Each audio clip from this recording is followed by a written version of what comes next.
बबीता एक 10-12 साल की मासूम लड़की जो अपनी मौसी के साथ अक्सर मेरे घर काम पर आया करती थी। बबीता की मौसी हमारी गली के कई घरों में कपड़े धोने का काम करती थी। मैंने बबीता को पहली बार देखा तो उसे उसकी मौसी से पूछा, ये बच्ची कौन है? तो उसने कहा, भैया ये मेरी बहन की लड़की है, गांव से आई है। मैंने पूछा, इतनी छोटी बच्ची को काम के लिए साथ क्यों लाती हो? तो उसने कहा, अरे भैया कुछ काम सीख जाएगी। इसका बाप तो रहा नहीं, माँ भी इसे छोड़कर प्रेमी के संग फरार हो गई। अब इसकी भी सारी जिम्मेदारी मुझ पर आ गई है। कुछ दिन बाद एक दिन मैं बबीता को अपने घर ले आया। मेरी बेटी उसके साथ खेलकर बहुत खुश हुई। वो मुझसे बहुत सारी बातें किया करती थी। उसे पढ़ना पसंद था।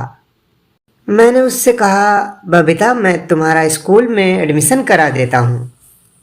मैं तुम्हारी फीस भी भर दूंगा और पढ़ने में मदद भी कर दूंगा। तो वो खुश हो गई। अगले दिन बोली, भैया मौसी ने मना किया है पढ़ने के लिए। मैंने उसकी मौसी से पूछा तो उसने कहा, भैया मैं तो अपने बच्चों को ही ठीक से नहीं पाल पाती और अब यह एक और आ गई। मैं तो जल्द से जल्द इसकी शादी करके अपनी जिम्मेदारी पूरा करना चाहती हूँ। मैंने उसे जोर से डांटा, शर्म करो, इतनी छोटी बच्ची की शादी करोगी? मैंने उसे समझाने की बहुत कोशिश की पर उसने मेरी एक ना सुनी। उसने बबीता को मेरे घर आने से भी मना कर दिया।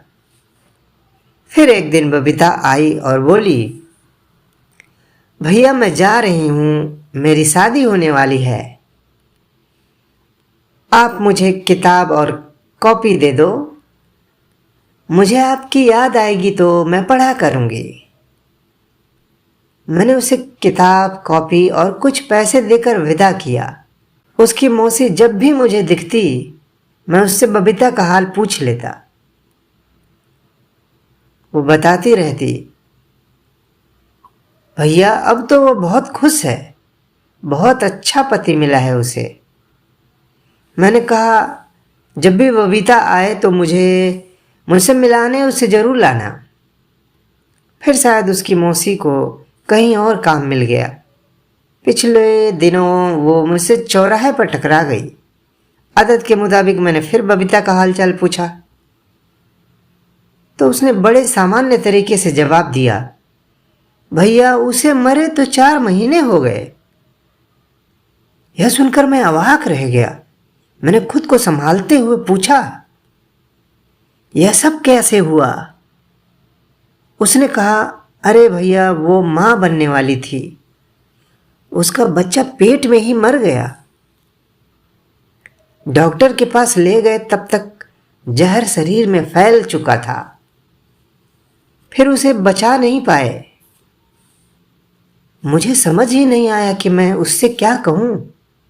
मैं खुद को संभालते हुए किसी भी तरह से घर आया और बैठकर सोचता रहा, इतनी कम उम्र में शादी, बच्चा, यही सब उसकी मौत की वजह है या फिर उसकी माँ जो उसे छोड़कर चली गई थी, या उसकी मौसी जिसने जिम्मेदारी पूरी करने के चक्कर में उसे मौत के मुंह में डाल दिया, या फिर मैं जो उसके लिए एक मजबूत आवाज नहीं बन पाया, या फिर समाज या सरकार, पता नहीं कौन जिम्मेदार है बबीता की मौत का और उस जैसी अन्य लड़कियों की मौत का कारण कम उम्र में शादी करना है। यह समाज और सरकार के लिए कितना सोचनीय प्रश्न है।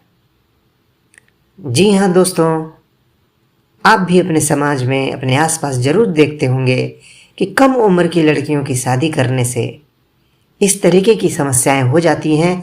ये कहानी महज नहीं है, ये हमारे जीवन की घटनाएं हैं। तो हमारा दायित्व है कि हम इस महत्वपूर्ण प्रश्न पर विचार करें और ऐसी घटनाओं को रोकें। धन्यवाद। कहानी आपको कैसी लगी? अगर अच्छी लगी तो मोहक अल्फाज चैनल को लाइक शेयर सब्सक्राइब करिए। Thank you.